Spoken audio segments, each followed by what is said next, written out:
Hey everyone. Um,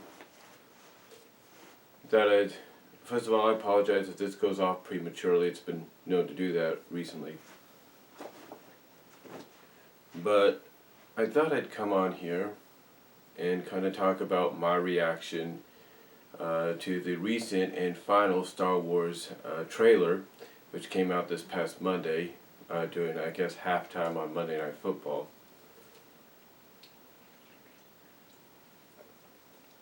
And has been seen mostly by a lot of people already. I haven't had a chance to really give my thoughts on it, my reaction. I just watched Angry Joe. I knew as soon as I saw the trailer, I said to myself, he's going to do a reaction, and he did. And I have to agree with a lot of things on what Joe has said about this. I think anybody agrees with it. This trailer, along with the last trailer and even the teaser back last year, to me, really is really helping this film out a lot because it's not giving much away as far as plot is. I mean, as far as plot is concerned. I mean, it's making you question and making you wonder. Okay, what is this? What's that? You know, it's giving you basically what's known as Easter eggs throughout these trailers. And this last one, the more final one, is definitely giving you that feel. Now you do get to see more of the characters, like you do get to see Han Solo, Harrison Ford, and Chewbacca. You kind of get an idea, you kind of get a better idea of, who the other characters are and, why they're here. You do see Princess Leia. I guess she's Queen Leia now or something. I don't really know. I mean, she can't be a freaking princess for this long.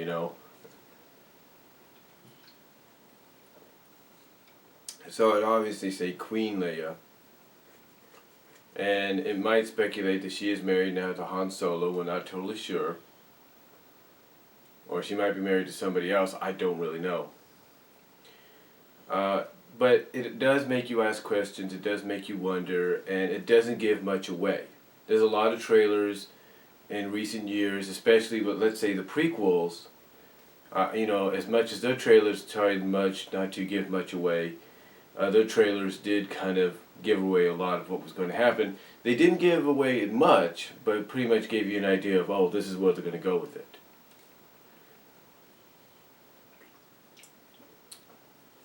So that was it. Then on that, but these trailers so far, they are doing a great job with this. They're not giving, like I said, they're not giving much of the plot away. It's kind of making you speculate, ask questions, and wonder.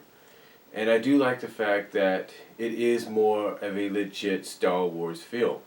I'm not saying that the prequels weren't trying to be legit Star Wars. They were. They were legit. They were basically telling us how things came to be, how Anakin Skywalker, Luke and Leia's father, became Darth Vader.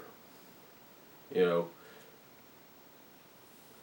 so at least it was doing so the prequels were at least telling us that. They were giving us an idea about that. True, there were some decisions in the prequels with characters and story development and stuff that kind of made people wonder, why would you make that decision? Why would you bring this character in and stuff like that? But as much as we may hate or love the prequels or be mixed about them, they at least did their job to kind of build up to, where we were getting at for the original trilogy that came out in the late 70s and early 80s, and now getting us to where we are now. So overall, I definitely like, I like the fact that this trailer is not giving much away as far as plot is concerned. It's letting us see who's there. It's giving us a better idea who's there, and what we could be in store for. Excuse me. But it's not giving much away as far as plot and story, so that's good. And again, I like how it is, as many people, even Joe, has put this a more legit Star Wars film. Again, not saying the prequels weren't, because they told us the story of how things came to be in the original trilogy. But what I mean legit-wise, basically there's not that much CGI. I mean, if there is CGI, it's, you'll obviously notice it It won't probably be so in your face like it has been in the past, like with the prequels, but it'll be, basically you'll know it's there. You'll know it's there, but it won't be, like I say, so in your face that you'll realize, those troopers or anything, they're not real to CGI. Or those fighter jets or whatever are not real to CGI. A lot of what you see here is going to be real. True, some of the battles and stuff might have some CGI elements. You got to expect that.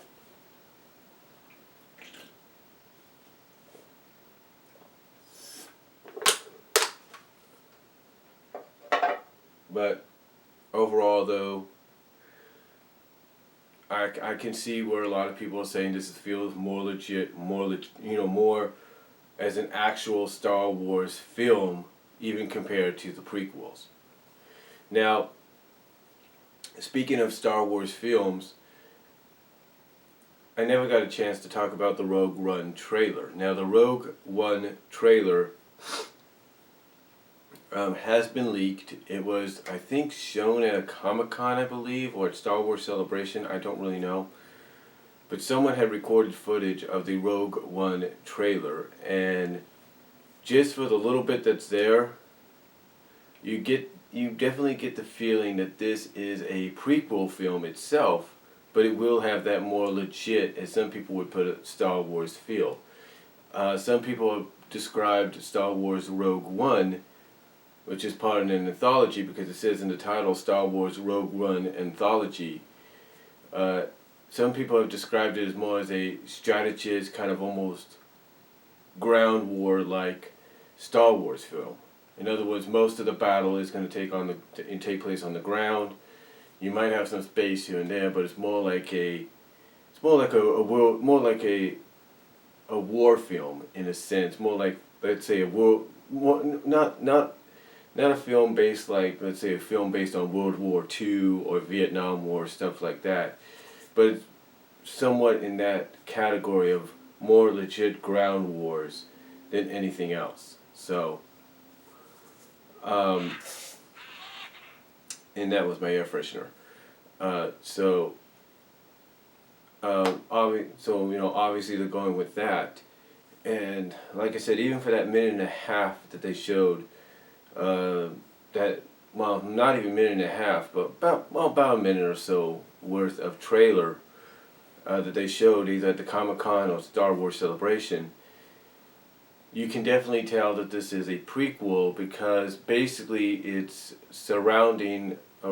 basically based around the fact, from what I've heard online, from what you've heard online, it's based around the fact that this group of ground forces of rebels and stuff are trying to get the plans for the Death Star. Because if you go back and you watch the original trilogy, the rebels, the Jedi, if you will, got their hands on the plans for the Death Star. Somehow they got, I guess, the plans and stuff for the Death Star and whatever, and how to, where its weaknesses, how to, basically where to pinpoint what weaknesses and all that, and basically basically find where they can, take it out, basically find its true weakness. So that's what the Rogue One film, and obviously the films that follow, are going to be based around, well, at least this first one.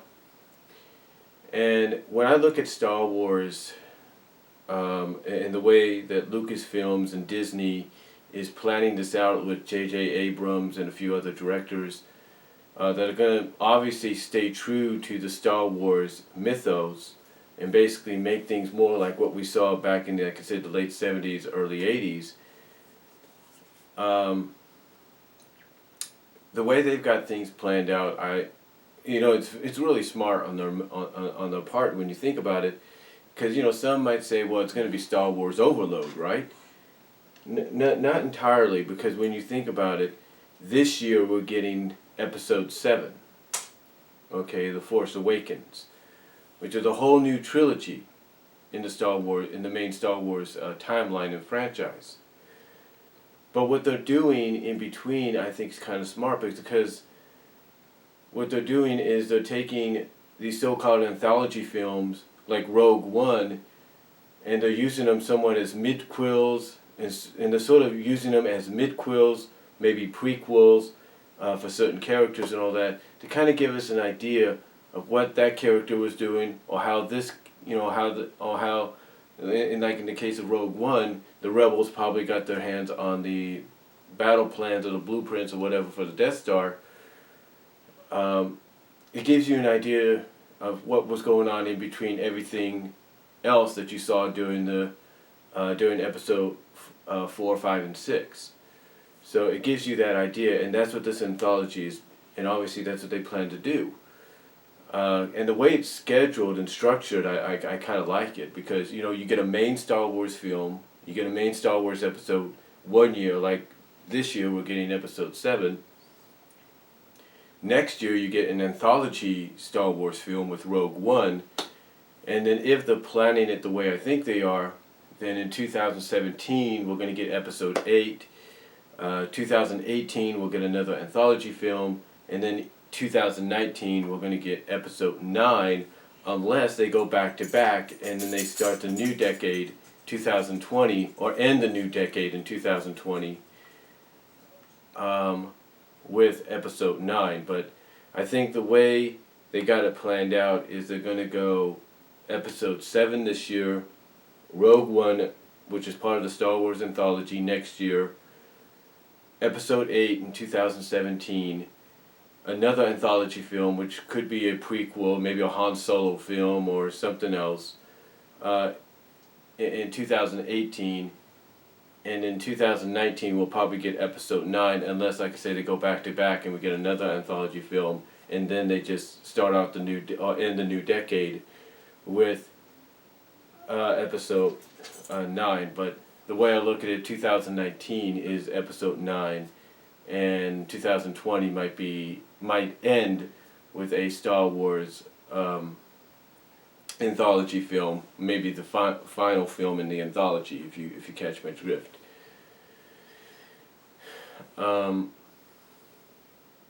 So overall, I like that structure. Hopefully they are going to go with the way I'm thinking they're going, which is, like I say, the main Star Wars film 1 year, an anthology the next, then another main Star Wars film, then another anthology, and then another main Star Wars film, and then probably finish off with another anthology.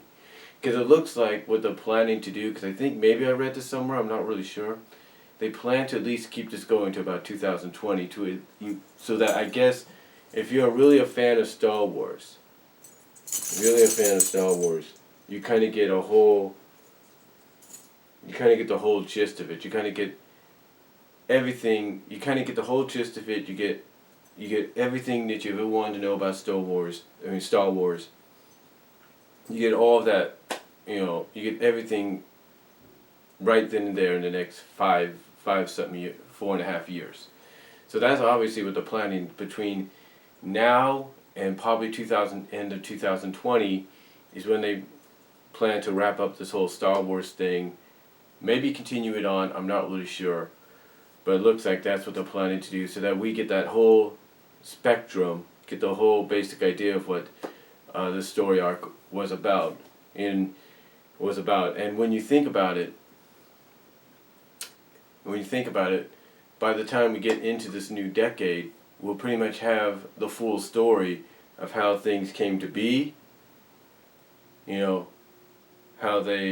we'll basically get like an end, a middle, and we'll have a beginning with the prequels. We'll have a middle with the original trilogy, and we'll have an ending with this new trilogy, as well as the anthology film. So we'll basically get like a full spectrum. We'll basically by the time 2020 comes around, we will have our Star Wars feel, if you kind of get my drift. So that's how I think they're planning this thing out. And again, my reaction to the latest trailers, I like it. I really do. I love the fact that with this one and the previous ones, they're not giving much away as far as story or plot is concerned. So, but that's just my, take on the Star Wars Star Wars Episode 7, The Force Awakens final trailer, as well as my thoughts on the upcoming Star Wars films for the next few years. So Let me know what you think down below. Comment if you like. I am out.